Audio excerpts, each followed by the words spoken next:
আসসালামু আলাইকুম স্যাৰ। ওয়ালাইকুম আসসালাম। স্যাৰ মোৰ এটা ডেইলি লাইফৰ পৰা কুৱেশ্যন আছিল, সুধিব পাৰোঁনে? কওক। ঠিক আছে।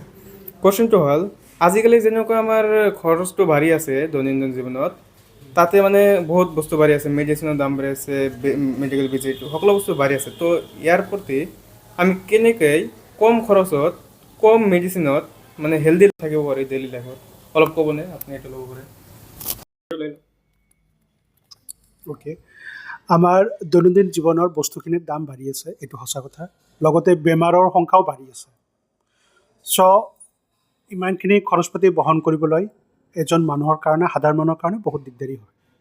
চ' আমি কেনেকৈ কম খৰচত হেল্ডি লাইফ স্পেণ্ড কৰিব পাৰোঁ, এইটো আমাৰ কাৰণে বহুত জৰুৰী। এতিয়া ফাৰ্ষ্ট কথা হ'ল, যেতিয়া আমাৰ কোনোবা এটা বেমাৰ হয়, বেমাৰটো যেতিয়া হয় লগে লগে আমি ডক্টৰ কনচাল্ট কৰিব লাগে। আৰু ডক্টৰৰ পৰা অকল মেডিচিন লৈ ভাল পাব লাগে সেইটো মেণ্টেলিটি ৰাখিব নালাগে। ফাৰ্ষ্ট মেডিচিনটো খোৱাৰ লগতে ডক্টৰৰ পৰা এইখিনিও জানিব লাগে বেমাৰটো কিয় হৈছে, কেনেকৈ হৈছে, আৰু কি কৰিলে মেডিচিনটোৰ পৰা ভাল পোৱা যাব, আৰু লগতে কি কৰিলে বেমাৰটো আগতকৈ আৰু বেছি হ'ব।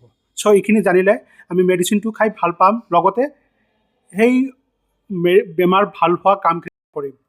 চ' আল্টিমেটলি বেমাৰটো নিৰাময় হ'ব আৰু বেমাৰটো ৰিপিট নহ'ব। চ' তেতিয়াহ'লে আমি বাৰে বাৰে ডক্টৰক ভিজিট কৰিব নালাগে।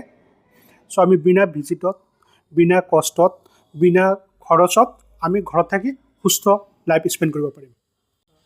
স্যাৰ, ইয়াৰ লগতে আৰু এটা কুৱেশ্যন আছে, যিটো আপুনি ক'লে ঠিক আছে, বহুত ভাল কথা কৈছে, কিন্তু সাধাৰণ মানুহে যাতে বুজি পায়, তো সিহঁতে বুজি পোৱাকৈ আপুনি অলপ বহলাই কৈ দিব। অ'কে, মানি লওক যে আপোনাৰ বাচ্চাৰ দাঁতৰ বেমাৰ হৈছে, দাঁতৰ বিষ হৈছে। চ' আপুনি দাঁতৰ বিষৰ কাৰণে দাঁতৰ ডক্টৰৰ ওচৰত গৈছে, ডক্টৰে কিবা মেডিচিন দিছে, মেডিচিনটো খাইছে, ভাল পাইছে, এগেইন গৈছে, বাৰে বাৰে গৈ আছে।